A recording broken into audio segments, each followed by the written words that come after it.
all over the place.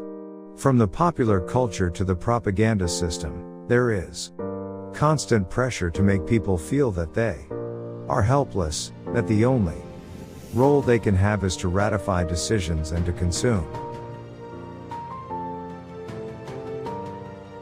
There's plenty to criticize about the mass media, but they are the source of regular information about a wide range of topics. You can't duplicate that on blogs. If you're teaching today what you were teaching 5 years ago, either the field is dead or you are. Language is a process of free creation. Its laws and principles are fixed. But the manner in which the principles of generation are used is free and infinitely varied. Even the interpretation and use of words involves a process of free creation. I did used to have nightmares about the idea that when I die, there is a spark of consciousness, which basically creates the world.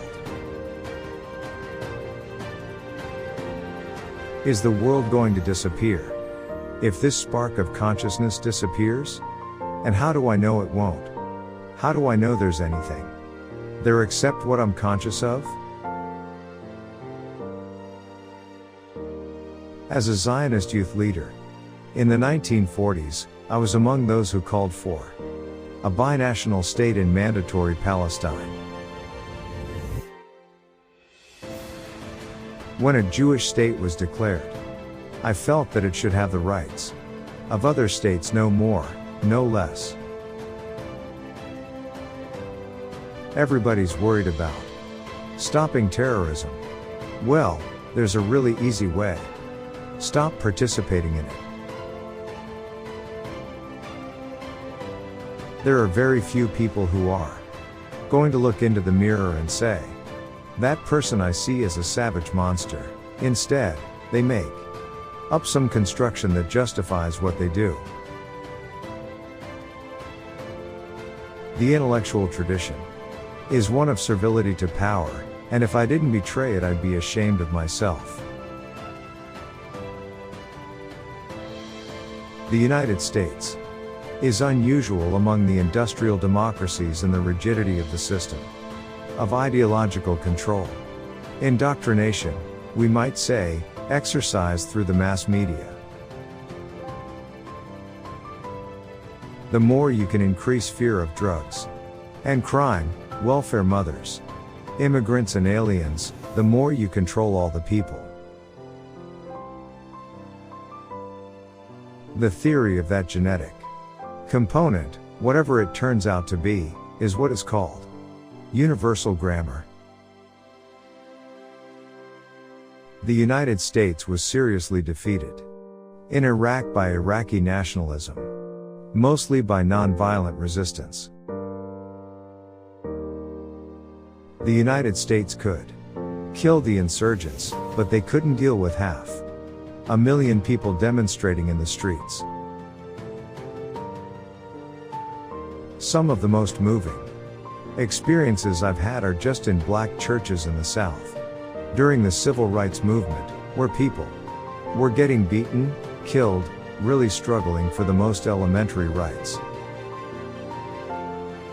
The process of shaping opinion, attitudes, and perceptions was termed the engineering of consent by one of the founders of the modern public relations industry, Edward Bernays. Our only real hope for democracy is that we get the money out of politics entirely and establish a system of publicly funded elections. The probability of apocalypse soon cannot be realistically estimated, but it is surely too high for any sane person to contemplate with equanimity. Reparations, not just aid, should be provided by those responsible for devastating Iraqi civilian society by cruel sanctions and military actions. And, together with other criminal states, for supporting Saddam Hussein. through his worst atrocities and beyond. That is the minimum that honesty requires. The major advances in speed of communication and ability to interact took place more than a century ago. The shift from sailing ships to telegraph was far more radical than that from telephone to email. Rational discussion is useful only when there is a significant base of shared assumptions. Either you repeat the same conventional doctrines everybody is saying, or else you say something true, and it will sound like it's from Neptune.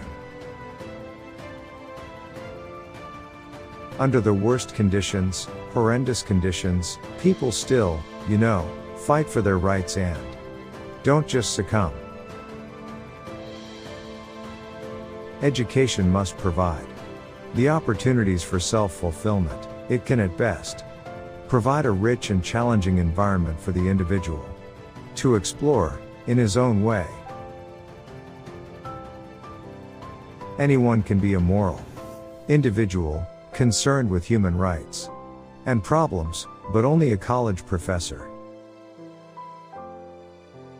a trained expert, can solve technical problems by sophisticated methods. Ergo, it is only problems of the latter sort that are important or real.